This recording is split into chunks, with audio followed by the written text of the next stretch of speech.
اب یہ پھر کچھ شریعت کے احکام آ رہے ہیں، گویا کہ خطاب کا رخ پھر اب مسلمانوں کی طرف، اہل ایمان کی طرف، شریعت کے احکام، عبادات سے متعلق تفاصیل۔ اور اے مسلمانوں، جب تم زمین میں سفر کرو تو کوئی حرج نہیں ہے تم پر، کوئی گناہ نہیں ہے کہ تم کچھ کم کر لیا کرو نماز میں۔ ان خفتم ان یفتنکم الذین کفروا، اگر تمہیں اندیشہ ہو کہ تم کو نقصان پہنچائیں گے کافر۔ ان الکافرین کانوا لکم عدوا مبینا، یقیناً یہ کافر تمہارے کھلے دشمن ہیں۔ یہ ہے قصر صلاۃ، لیکن صلاۃ الخوف کی حالت میں، جنگ کی حالت میں قصر کا حکم۔ اور اس میں بھی خاص طور پر جو صورتحال تھی کہ جب حضور کے ساتھ ہوتے تھے تو اب اگر شکل یہ ہوتی کہ آدھا آدھا لشکر علیحدہ علیحدہ نماز پڑھے اور پھر حضور ایک کے ساتھ نماز پڑھیں تو دوسروں کو محرومی کا احساس ہوتا۔ لہذا آپ دیکھیے کہ ایک بہت عمدہ تدبیر بتائی گئی۔ فَإِذَا كُنْتَ فِيهِمْ، تو اے نبی جب آپ بھی ان کے اندر موجود ہوں، فَأَقَمْتَ لَهُمُ الصَّلَاةَ، اور آپ نے ان کے لیے نماز کھڑی کر دی ہو، فَلْتَقُمْ طَائِفَةٌ مِّنْهُمْ مَعَكَ، تو ان میں سے ایک گروہ کو تو کھڑے ہونا چاہیے آپ کے ساتھ، وَلْيَأْخُذُوا أَسْلِحَتَهُمْ، اور جو دوسرے ہیں وہ اپنا اسلحہ لے کر وہ چاق و چوبند رہیں۔ فَإِذَا سَجَدُوا فَلْيَكُونُوا مِن وَرَائِكُمْ، تاکہ جب تم سجدہ کرو، جو حضور کے ساتھ نماز پڑھ رہے سجدے میں جائیں تو وہ دوسرا گروہ جو ہے جو نماز میں شریک نہیں ہے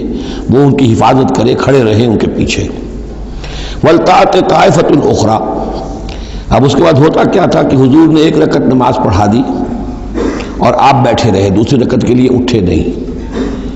دوسری رکعت مسلمانوں نے خود ادا کر لی۔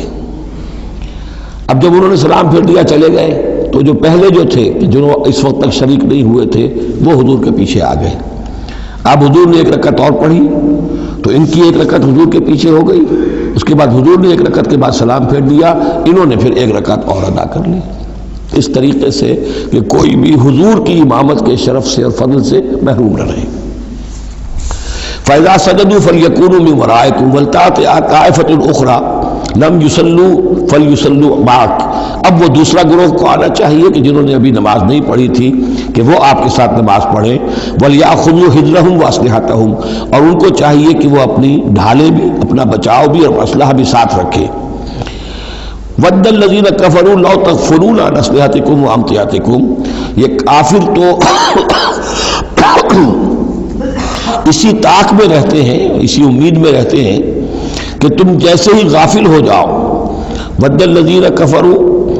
لَوْ تَغْفُلُونَ عَنْ أَسْلِحَتِكُمْ، اپنے اسلحہ سے غافل ہو جاؤ،